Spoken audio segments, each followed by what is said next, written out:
Lillah. Alhamdulillahirrabbilalamin. Jamaah Islam itu indah yang dirahmati Allah. Kembali lagi di Islam itu indah ya. Hari ini kita belajar sama-sama tentang ada 8 tipuan dunia yang harus sama-sama kita ketahui. Tadi di awal segmen sudah ada 4, yang sudah 3 ya sudah dibahas ya. Nah kita mau masuk yang keempat nih.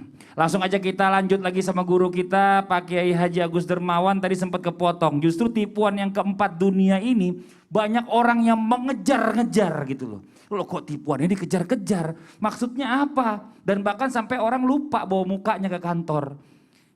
Cari-cari muka. Gitu. Yeah. Kalau kata Ustaz Maulana saya ingat banget itu. Dia lupa tuh mukanya ditinggalin di rumah. Cari muka di kantor. Dan cari nama. Iya. Padahal mohon izin. Nama kuburan banyak banget. Mohon izin Pak Kiai penjelasannya tafadhol guruku. Terima kasih. Mohon izin Kiai berdua. Kiai Syam, Kiai Maulana, ya Kak Fadli, pemirsa Indonesia. Luar biasa. Tadi Kiai Syam membahas sebuah statement Quran dari Allah Subhanahu wa taala langsung, i'lamu annamal hayatud dunya la'ibun wa lahwun wa zinatun.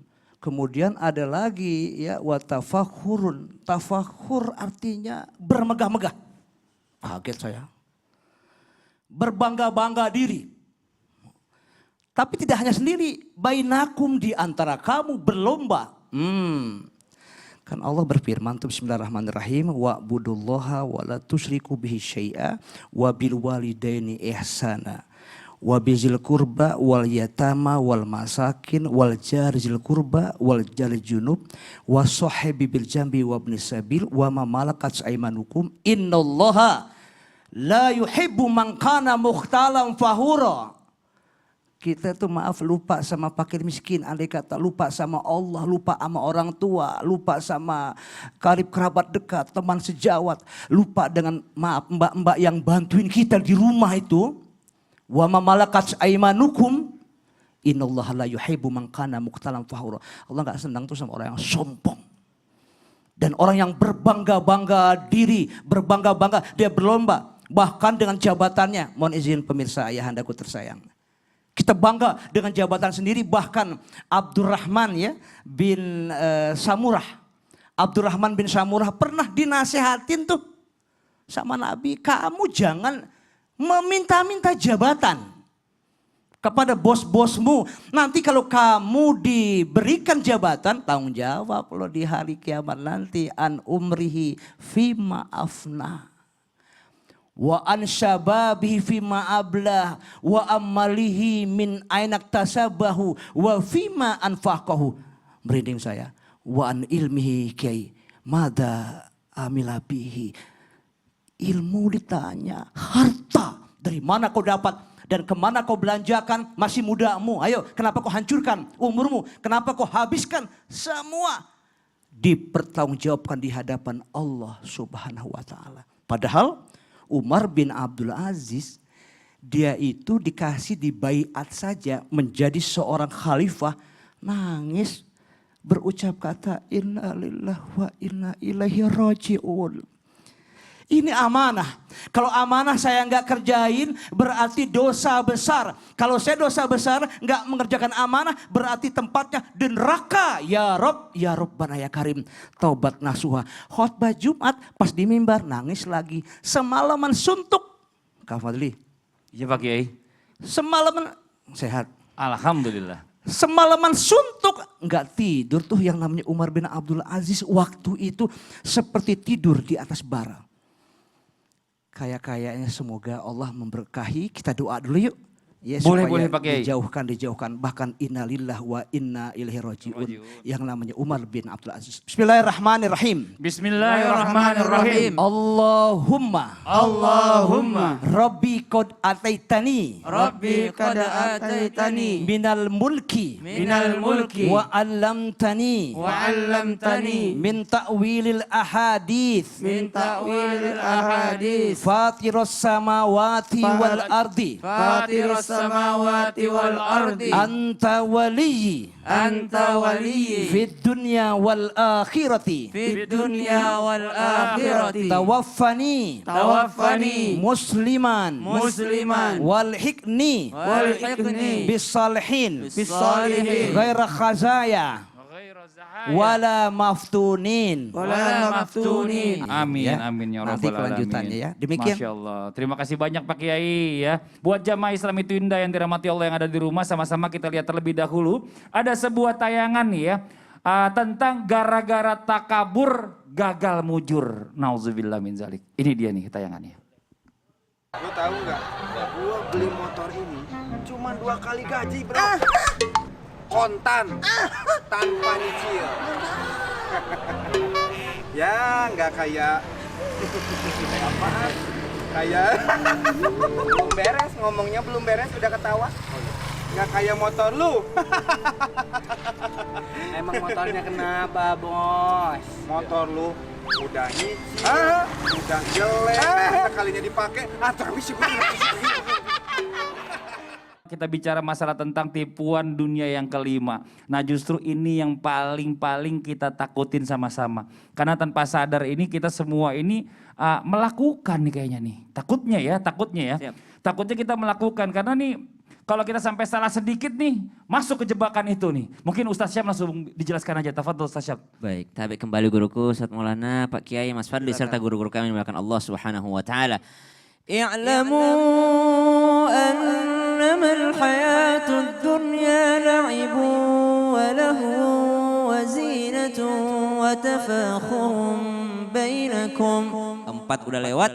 Wa takathurun fil amwali wal aulad. Sekarang yang kelima yakni takatsurum fil amwali wal aulad. Tipuan selanjutnya adalah saling memperbanyak harta dan keturunan. Subhanallah. Bukankah ayat yang lain mengatakan begini? Alhaakumut takatsur hatta zurtumul maqabir.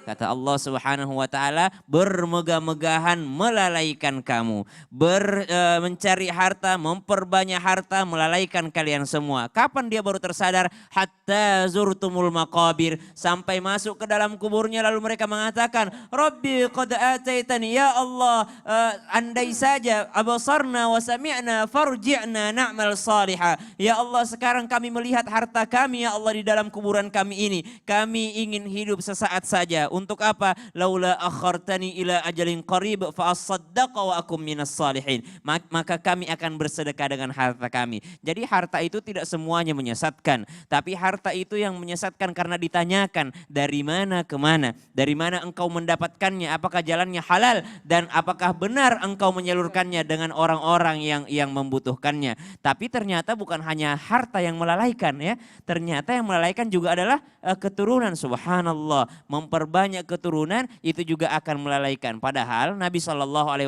mengingatkan, carilah wanita yang subur gitu. Kenapa? Karena aku sangat bangga dengan nabi-nabi yang lain. Jikalau nanti keturunan kalian banyak, maka umatku juga akan semakin banyak. Ya, tapi ternyata memperbanyak keturunan itu juga bisa melalaikan. Melalaikan dari mana? Melalaikan ketika misalnya sang anak meminta sesuatu duniawi kepada ayahandanya, terpaksa ayahandanya korupsi. Anaknya meminta ini, terpaksa ayahandanya mencuri. Terpaksa ayahandanya mengambil ini yang bukan haknya. Maka subhanallah, ini adalah sesuatu yang melalaikan harta dan juga keturunan. Namun keduanya bisa dipakai untuk menjadi kendaraan di akhirat kelak. Bagaimana anak-anak ini menjadi ujian bagi nabi terdahulu? Mari kita lihat Nabi Nuh alaihi salam mempunyai anak, namun salah satu di antaranya tidak ingin ikut dengan Nabi Nuh, ya, disebutkan Kan'an. Padahal Nabi Nuh mengajak yang lainnya, yang lain mau ikut. Justru anaknya menjadi ujian baginya. Kemudian siapa lagi? Nabi Lut alaihi salam menjadi ujian juga baginya. Kemudian anak itu bisa menjadi ujian juga bagi siapa? Nabi Ibrahim alaihi salam. Ada yang sukses, ada yang tidak sukses.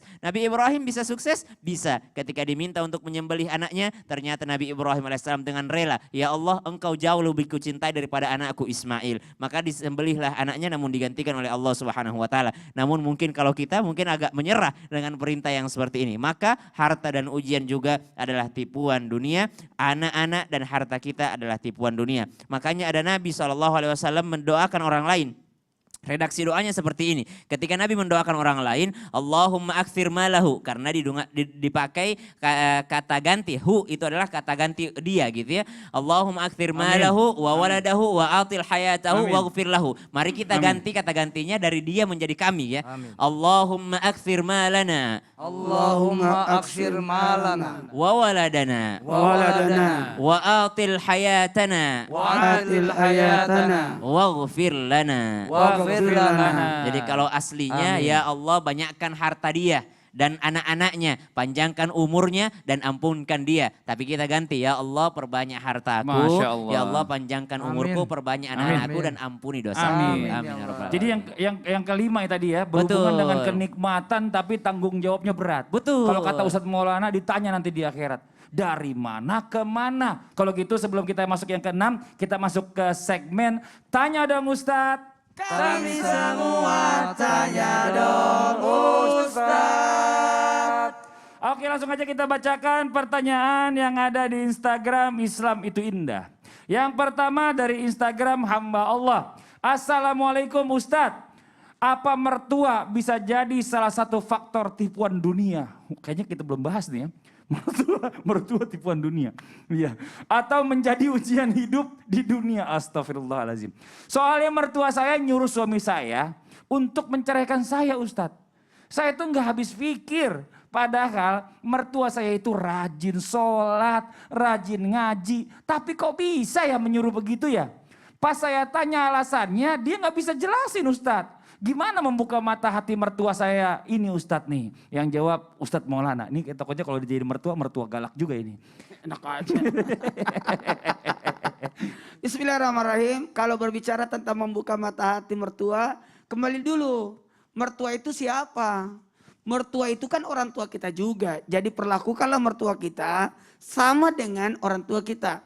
Mereka itu lebih tahu, lebih ada pengalaman. Jadi susah untuk menyamakan pemikiran kita dengan pemikiran orang tua.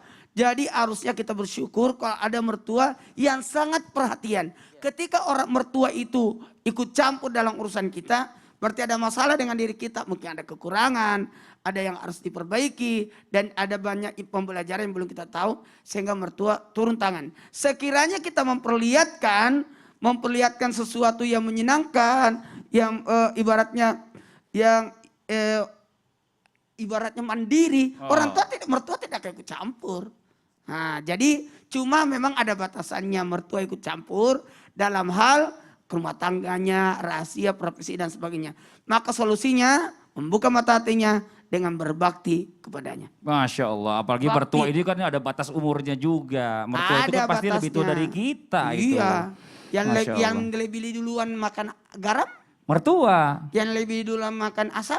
mertua, Jadi yang banyak asam garamnya, mertua. ya udah. Yang asam menantunya ketakutnya lagi. Iya. Ada kita lanjut lagi ke pertanyaan yang berikutnya. Terima kasih banyak sebelumnya buat yang sudah bertanya tadi mbaknya. Mohon maaf ya kalau kita ada suka bercanda ya.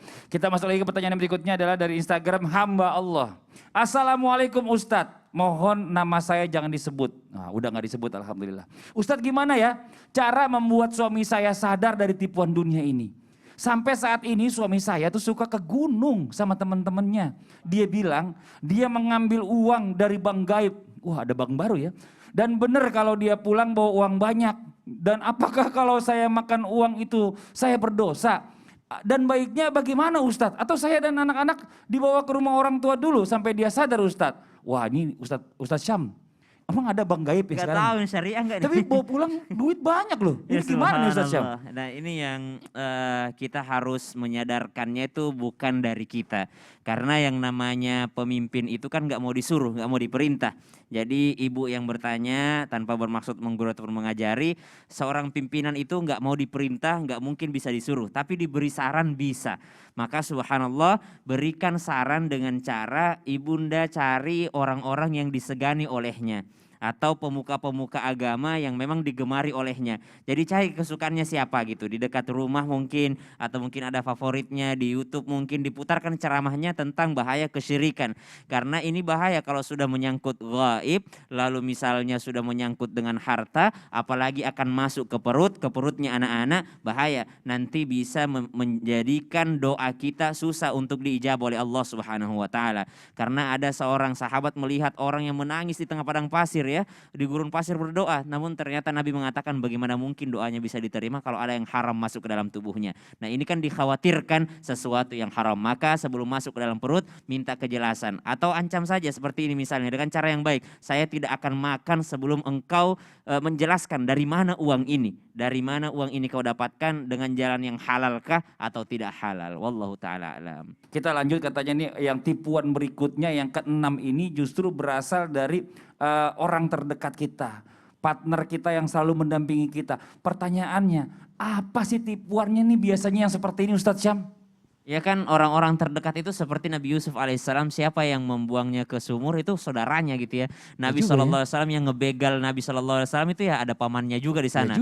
Ya Qabil Habil saudara juga, orang terdekat semua gitu Benar loh. juga ya. Nabi Lut, Nabi Nuh, nah nanti insya Allah dijelasin setelah yang satu ini. Waduh, hati-hati juga kita sama orang terdekat. Ustadz Maulana dekat loh Mas. Iya. Gak gitu juga ya Ustadz. Iya. Bukan itu. Bukan itu maksudnya. Gini aja. Apa tuh? Itu sudah nol. Oh iya udah nol ya udah deh. Kalau gitu buat yang di rumah ya, jangan kemana-mana. Jangan pindah-pindah channel, tetap di Islam itu Indah. Jamaah, oh jamaah, alhamdulillah. Aku diam-diam loh.